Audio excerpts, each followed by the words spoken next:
علیکم ورحمۃ اللہ وبرکاتہ۔ روزمرہ کے کام وضو کا ہم نے بیان پڑھ لیا تھا، وضو کے فضائل کیا ہے۔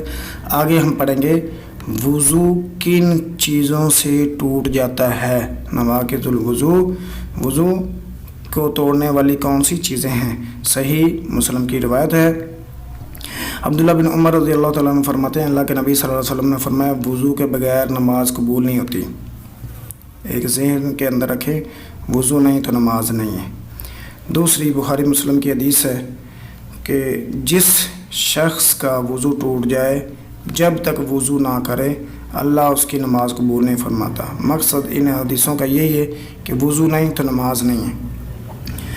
تو مزی خارج ہونے سے وضو ٹوٹ جاتا ہے، مزی خارج ہونے سے ٹوٹ جاتا ہے۔ شرمگاہ سے انسان کی وہ گاڑھا پانی جو ہے وہ نکل آئے تو انسان کا وضو ٹوٹ جاتا ہے، وضو ٹوٹ جاتا ہے۔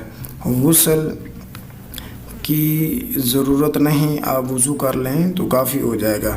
وہ مزی جس پر غسل فرض ہوتا ہے وہ منی ہوتی ہے، ایک منی ایک مزی ایک وطی۔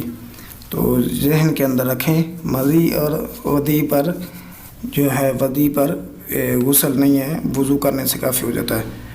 تو بہرحال یہ دونوں نکل آئیں تو انسان کا وضو ٹوٹ جاتا ہے، اسے چاہیے کہ دوبارہ وضو کرے، غسل نہ بھی کرے خیر ہے۔ تو ودی پیشاب کا قطرہ، پیشاب کے بعد قطرے آ جانے، پیشاب سے پہلے قطرے آ جانے گاڑھے پانی کے، تو اس سے بھی وضو ٹوٹ جاتا ہے۔ تو ویسے پیشاب سے بھی وضو ٹوٹ جاتا ہے۔ شرمگاہ کو ہاتھ لگنے سے بھی وضو ٹوٹ جاتا ہے۔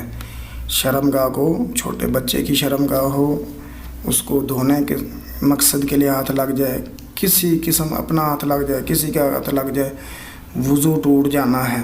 حدیث کے اندر ہم نے آگے پڑھنی ہے۔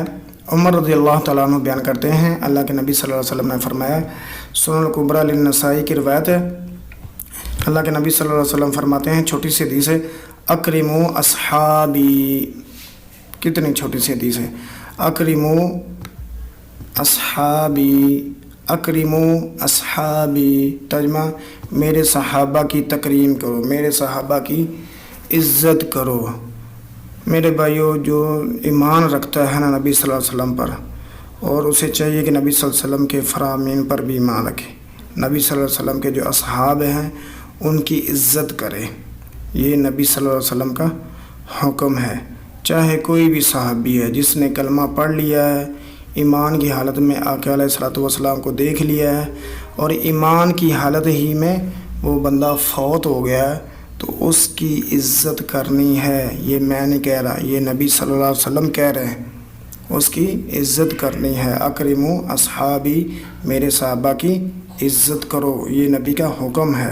اگر گرامر کے اندر ہم پڑھ رہے ہیں فعل مضارع، مضارع وہ ہے جس میں موجودہ اور آئندہ زمانہ پایا جائے۔ فعل مضارع کے غائب کے 6 صیغے پڑھ رہے ہیں، 3 صیغے ہم نے پڑھ لیے ہیں، یضربو، یضربانی، یضربون۔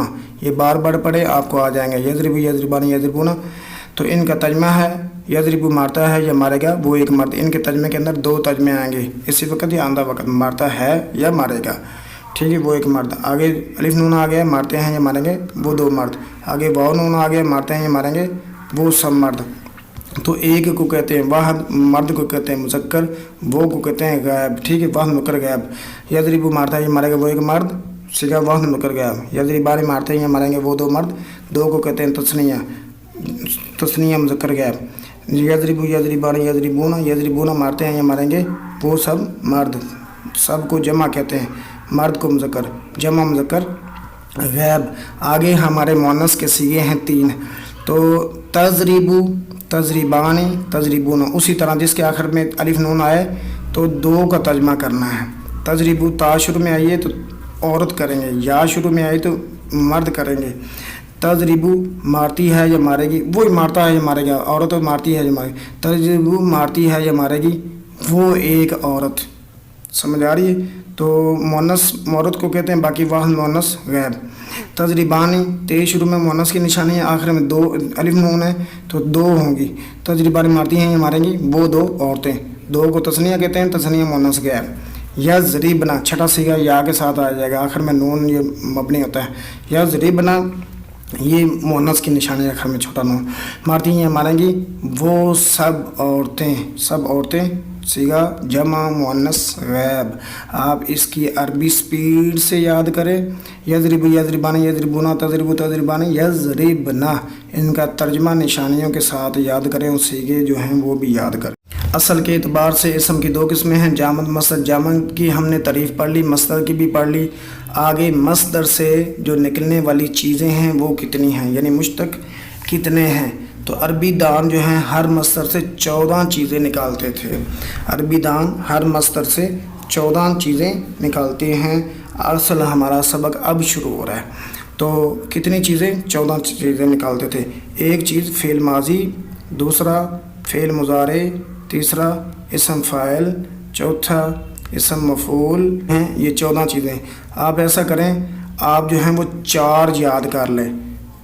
عربی دان ہر مصدر سے 14 چیزیں نکالتے ہیں. ماضی، مضارع، اسم فاعل، اسم مفعول. 2 فعل ہیں، 2 اسم ہیں. فعل ماضی، فعل مضارع، اسم فاعل، اسم مفعول.